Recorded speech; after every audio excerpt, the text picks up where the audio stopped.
छोटा कोई टॉपिक नहीं है और ना ही कोई छोटा सब्जेक्ट है। इसके अंदर काफ़ी चीज़ें आती हैं। तो सबसे पहले क्लास 12 की इकोनॉमिक्स पढ़ने से पहले मैं कुछ इकोनॉमिक्स बताऊंगा कि मतलब उसके अंदर चीज़ें कैसे क्या होती है। जैसे कि सबसे पहले हमें ये जरूर जानना चाहिए कि इकोनॉमिक्स होती क्या है। देखो, अगर मैं बात करूँ कि इकोनॉमिक्स क्या होती है, तो इकोनॉमिक्स एक स्टडी मैटर, ठीक है ना। इकोनॉमिक्स क्या है? एक स्टडी मैटर। स्टडी मैटर यानी कि हम इसको स्टडी करते हैं, ठीक है ना। स्टडी करते हैं किस चीज़ के बारे में स्टडी करते हैं? तो हमारे देश में जैसे कि हर एक चीज़ के पास, जैसे कि हम देखें तो हमारे पास मंथली इनकम आती है ना। हम लोग जब हम कमाते हैं तो हमारे पास मंथली इनकम कुछ ना कुछ आती है। अब जैसे कि मान लिया हमारी मंथली इनकम 10,000 रुपये आ रही है। अब वो जो 10,000 रुपये है, उस 10,000 रुपये, अब ये ऐसा तो नहीं कि हमेशा तक रहने वाली है, कुछ समय तक रहेगी, क्योंकि हमारे बहुत सारे खर्चे भी होते हैं। तो अगर ये जो 10,000 रुपये है, ये हमारा एक क्या बन जाता है? रिसोर्स बन जाता है। क्या बन जाता है? रिसोर्स को कहते हैं संसाधन। क्या बन जाता है? ये संसाधन। अब ये जो हमारे पास 10,000 रुपये रिसोर्स यानी संसाधन है, उसको हम किस तरीके से खर्च करें, है ना, किस तरीके से खर्च करें जिससे कि हम आसानी से उसको खर्च कर पाएं और इसकी कोई कमी भी ना हो, हमारी सारी ज़रूरतें जो है मैक्सिमम पूरी हो जाए, ठीक है। यानी कि जो भी इंसान की, जो भी जनता की, जो भी लोगों की जो भी वांट्स हैं, जो भी ज़रूरतें हैं, उसको पूरा कर सके, हम इस तरीके से रिसोर्स का क्या करना चाहते हैं? इस्तेमाल। उसी को हम किसके अंदर पढ़ते हैं? इकोनॉमिक्स में। यानी इकोनॉमिक्स एक ऐसा स्टडी मैटर है जिसके अंदर हम ये पढ़ते हैं कि हमारे पास जो भी स्केयर रिसोर्स है, ठीक है ना, जो भी कम रिसोर्स हैं, जो कि आने वाले समय में खत्म होने वाले हैं, जो कि मैक्सिमम बहुत सारे रिसोर्स ऐसे ही होते हैं जो कि आने वाले समय में क्या होने वाले होते हैं? खत्म होने वाले होते हैं। तो उसका इस्तेमाल कैसे करना है, ठीक है ना, उसी को किसके अंदर पढ़ते हैं? हम इकोनॉमिक्स में पढ़ते हैं, ठीक है। अब इकोनॉमिक्स के अंदर बहुत सारे ब्रांचेज हैं। जैसे कि अगर देखा जाए तो इकोनॉमिक्स में, अब ये तो तुम्हें पता चल चुका है कि इकोनॉमिक्स में हम स्टडी मैटर यानी किसके बारे में स्टडी करते हैं। तो इसके अंदर जो हमारे पास स्केयर रिसोर्सेज है, स्केयर रिसोर्सेज का मतलब कि जो हमारे पास खत्म होने वाले हैं, ठीक है ना, खत्म होने वाले हैं। स्केयर रिसोर्सेज यानी कि जो खत्म होने वाले रिसोर्स है, जो कि ऐसा नहीं कि बहुत लंबे समय तक चलेगा, जिसको हम कह सकते हैं हिंदी में दुर्लभ संसाधन, ठीक है ना, दुर्लभ संसाधन, जिसकी कमी हो सकती है। तो ऐसे संसाधन जो दुर्लभ है, स्केयर है, उनका किस तरीके से हम इस्तेमाल करें जिससे कि मैक्सिमम उससे क्या मिले? हमें संतुष्टि मिले। मैक्सिमम क्या मिले? उससे संतुष्टि मिले, या फिर हम कह सकते हैं कि मैक्सिमम उससे क्या मिले? सेटिस्फैक्शन मिले। उसी को पढ़ना किसके अंदर पढ़ना होता है? इकोनॉमिक्स के अंदर पढ़ना होता है, ठीक है। अब अगर मैं बात करूं तो इकोनॉमिक्स में क्लास 11th से लेकर क्लास 12th तक 4 बुकें आती हैं, ठीक है। इकोनॉमिक्स के अंदर क्लास 11th से लेकर क्लास 12th तक 4 बुकें आती है। अगर देखें वो 4 बुकें कौन कौन सी हैं, तो सबसे पहले क्लास 11th की बात करते हैं। तो क्लास 11th में तुम लोगों ने एक बुक पढ़ी होगी जिसको कहते हैं माइक्रो इकोनॉमी। माइक्रो इकोनॉमी, ये जो माइक्रो इकोनॉमी है, जिसको हिंदी में हम कहते हैं व्यष्टि अर्थशास्त्र। क्या होता है ये? व्यष्टि अर्थशास्त्र। यानी कि एक ये बुक। दूसरी जो पढ़ी होगी वो होगी स्टैटिस्टिक, यानी कि जिसको बोलते हैं हम सांख्यिकी। तीसरी जो बुक है वो है तुम्हारी मैक्रो इकोनॉमी, जो कि अब 12th में पढ़ने वाले हो, मैक्रो इकोनॉमी, जिसको बोलते हैं हम समष्टि अर्थशास्त्र। और एक लास्ट जो हमारे पास बुक होती है वो होती है हमारे पास इंडियन इकोनॉमी डेवलपमेंट,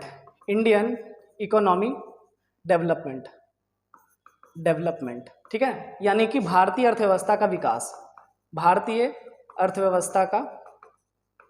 तो ये हमारे पास 4 बुकें हैं, जिसमें अगर तुम्हें याद हो तो ये दोनों तो पढ़ रखा है क्लास 11th में, हमने काफ़ी अच्छी तरीके से पढ़ लिया है इसको।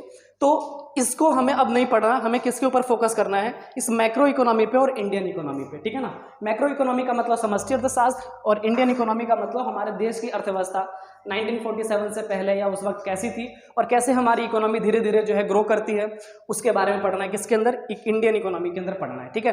तो आज का जो हमारा जो चैप्टर रहेगा या फिर बुक रहेगी वो हमारी रहेगी मैक्रो इकोनॉमी, ठीक है ना, मैक्रो इकोनॉमी। तो इस मैक्रो इकोनॉमी को कैसे पढ़ना है उसके बारे में हम बात करेंगे। थोड़ी बहुत मैं तुम्हें माइक्रो इकोनॉमी और मैक्रो इकोनॉमी के बारे में बता देता हूं, क्योंकि इन दोनों के बीच में डिफरेंस पढ़ना चाहिए हम लोगों को और पता भी होना चाहिए।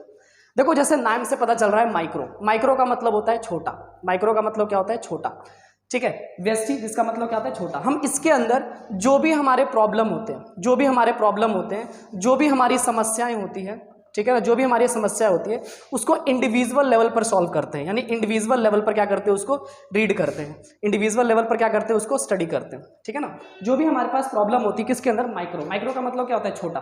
माइक्रो का मतलब क्या होता है? छोटा। तो जो भी छोटी छोटी प्रॉब्लम होती है इंडिविजुअल की, कुछ लोगों की, उसको किसके अंदर हम सॉल्व करते हैं? Micro economy. तो माइक्रो इकोनॉमी के अंदर हम पढ़ते हैं उन सारे प्रॉब्लम्स को जो बहुत ही छोटे छोटे लेवल पे होते हैं। लेकिन अगर मैं बात करूं मैक्रो इकोनॉमी, तो मैक्रो इकोनॉमी में कोई भी प्रॉब्लम जो बड़े लेवल पर, क्योंकि यहाँ पर लिखा है मैक्रो, मैक्रो का मतलब होता है बड़ा, समष्टि का मतलब होता है सभी लोगों को इंक्लूड करके, है ना। तो जो भारत के लेवल पर, जो कंट्री के लेवल पर जो भी प्रॉब्लम होती है उसको हम किसके अंदर पढ़ते हैं, समष्टि। तो इसके अंदर जो भी बड़े बड़े प्रॉब्लम होते हैं, जो बड़े हमारे प्रॉब्लम होती है, बड़ी हमारी समस्याएं होती है, उसको हम पढ़ते हैं इकोनॉमी एज अ होल। कैसे पढ़ते हैं, इकोनॉमी एज अ होल, यानी कि पूरी अर्थव्यवस्था के बारे में बात करते हैं इसके अंदर, ठीक है ना। तो यानी कि याद रखना है, व्यष्टि में हम छोटे छोटे प्रॉब्लम की बात करते हैं, लेकिन समष्टि के अंदर बड़े बड़े प्रॉब्लम की। अब वो छोटे छोटे प्रॉब्लम क्या हो सकते हैं माइक्रो में, तो भी सभी ने पढ़ा होगा, डिमांड, है ना। डिमांड, डिमांड का मतलब होता है मांग, मांग। लेकिन इस मांग में अगर मैंने इंडिविजुअल लगा दिया, इंडिविजुअल, इंडिविजुअल यानी कि व्यक्तिगत, इंडिविजुअल का मतलब क्या होता है, व्यक्तिगत, यानी कि जो एक छोटे स्तर पर जो हम मांग होता है वो किसके अंदर पढ़ते हैं, माइक्रो में। दूसरा इंडिविजुअल सप्लाई, इंडिविजुअल सप्लाई, तो छोटे लेवल पर जो सप्लाई होता है वो भी किसके अंदर पढ़ते हैं, इसके अंदर, ठीक है ना। स्मॉल बाजार यानी छोटे मार्केट जो है वो भी इसके अंदर पढ़ लेते हैं माइक्रो इकोनॉमी में। लेकिन अगर मैं बात करूं मैक्रो इकोनॉमी, तो मैक्रो इकोनॉमी में जो बड़ी बड़ी प्रॉब्लम्स होती है, जैसे कि अगर मैं तुमसे बोलूं एम्प्लॉयमेंट, अब जरा बताओ ये जो एम्प्लॉयमेंट है इन देश के अंदर, जो रोजगारी है, बेरोजगारी है, अनएम्प्लॉयमेंट है, वो एक छोटी बात है कि बड़ी बात, ऑब्वियस है कि बहुत बड़ी बात है, पूरे लेवल की बात है, पूरे कंट्री की बात है, इसलिए इसको किसके अंदर पढ़ा जाता है, मैक्रो इकोनॉमी में। दूसरा हम इसके अंदर अगर बात करें तो एम्प्लॉयमेंट के अलावा देख सकते हैं इन्फ्लेशन, इन्फ्लेशन का मतलब होता है महंगाई, इन्फ्लेशन का मतलब क्या होता है, महंगाई। तो जो भी महंगाई है वो भी पूरे कंट्री लेवल पर होती है, पूरी इकोनॉमी में होती है, इसलिए इसके अंदर पढ़ा जाता है इसको। तीसरा अगर देखें तो इन्फ्लेशन के अलावा जो मंदी होती है, इसको डिफ्लेशन कहते हैं, वो भी इसके अंदर पढ़ते हैं, इसको क्या बोलते हैं, मंदी पढ़ते हैं, ठीक है ना। साथ साथ बहुत सारी इसके अंदर चीजें होती है, जैसे कि national income, national income, national income का मतलब देश की क्या आय है, जिसको हम राष्ट्रीय आय कहते हैं, ठीक है ना। देश की क्या आय है, राष्ट्रीय आय क्या है, वो भी हम किसके अंदर पढ़ते हैं, इसके अंदर पढ़ते हैं। तो इस तरीके से मैक्रो इकोनॉमी और माइक्रो इकोनॉमी छोटा सा डिफरेंस देख सकते हैं कि माइक्रो इकोनॉमी जो होती है, माइक्रो इकोनॉमी जो होती है वो हम किसी भी प्रॉब्लम को छोटे लेवल पर पढ़ते हैं, लेकिन मैक्रो इकोनॉमी में जो होती है कोई भी प्रॉब्लम जो होती है उसको हम किस लेवल पर पढ़ते हैं, बड़े लेवल पर पढ़ते हैं, ठीक है ना। क्लियर है। अब इन प्रॉब्लम को सुधारा कहाँ जाता है, तो उसको सुधारने के लिए एक जगह बनाया गया है जिसको बोलते हैं इकोनॉमी। क्या बोलते हैं, इकोनॉमी, इकोनॉमी, इकोनॉमी। एक तो होता है इकोनॉमिक, इकोनॉमिक सब्जेक्ट है जिसके अंदर हम प्रॉब्लम को रीड करते हैं, तो और इकोनॉमी क्या है, इकोनॉमी एक ऐसा एरिया है जहां पर इन प्रॉब्लम को सॉल्व किया जाता है। तो प्रॉब्लम को सॉल्व करने के लिए तीन तरह की इकोनॉमी होती है।